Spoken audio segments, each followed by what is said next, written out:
Did you know anyone can make cheesecake from scratch? I always thought restaurants or very experienced cooks could only make them.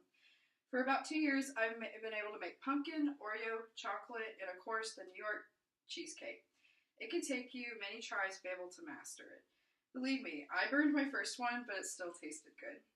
Even unexperienced cooks can figure out how to make one. The New York cheesecake is the best one to start with.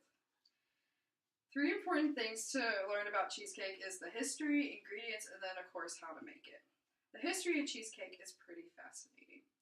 According to whatiscookingamerica.net, copyright 2014, the first cheesecake recorded to be made was by a Greek writer in the year 230 AD. The cheesecake would be pounded until smooth and then to put into a Brabazon sleeve. Then they would add honey and wheat, and then they would wait till it cooled to eat it. Cheesecake has been around for many centuries. Also, according to whatiscooking.net, copyright 2014, the cake started out with the Greeks and then eventually the Romans. The Romans called it a librum, and then they would offer it to the gods and then put it in the temple. According to Cheesecake.com, copyright 2015, New York cheesecake was around in the 1900s in New York. The man responsible for creating New York cheesecake was a man named Arnold Reuben. Since then, cheesecake is now all over the country, and there's different variations of it and different ways to make it. Every recipe is different, but most call for cheesecake, ricotta, or sour cream, or sometimes all three. Today, I'll show you all a Martha Stewart recipe of New York cheesecake. According to MarthaStewart.com, copyright 2016, you will need 4 ounces of crushed graham crackers, 1/4 of salt, 1/3 of sugar, and 4 tablespoons of unsalted butter. This will just be for the crust, but if you're too lazy to make it, then you can always just buy one. The filling will consist of 5 8-ounce packages of cream cheese, and make sure it's at room temperature, 4 ounces of room temperature unsalted butter, and 8 ounces of sour cream. 1 to 1/4 of cup of sugar, 3 large eggs, and then 2 egg yolks, 1 lemon zest, and then finally 1 tablespoon of vanilla extract. I know it's a lot, but you'll be able to get it. Then the most important thing you need to make sure is you have your 9 by 13 inch styrofoam pan, or it won't work. It won't be considered a cheesecake without it.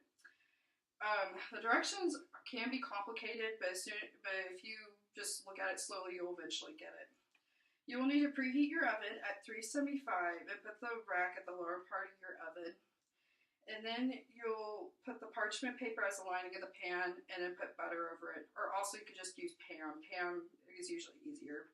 To make the crust, you'll need to put the crackers and salt into your food processor and then put it in a bowl, add the butter, and then it'll kind of layer out into the pan.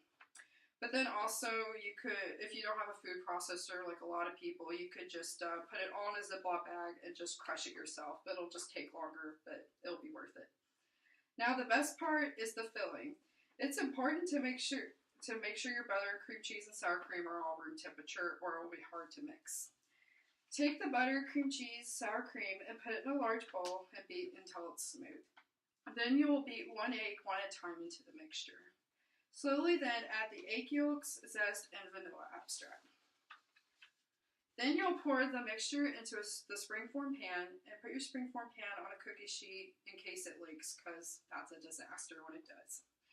Cook it for 1 hour until golden brown and place it in the refrigerator about 8 hours or more until you serve it. And then when you serve it, you take the surrounding thing off and then you just cut it into slices and serve it. Today, I've taught you 3 things: the history of cheesecake, the ingredients, and the directions. If you follow the directions carefully and take your time, even an unexperienced cook can make cheesecake. After you have made your cheesecake, you can try all different kinds or even make a recipe of your own. While it can take a try or two to master cheesecake, in the end, it'll be worth it.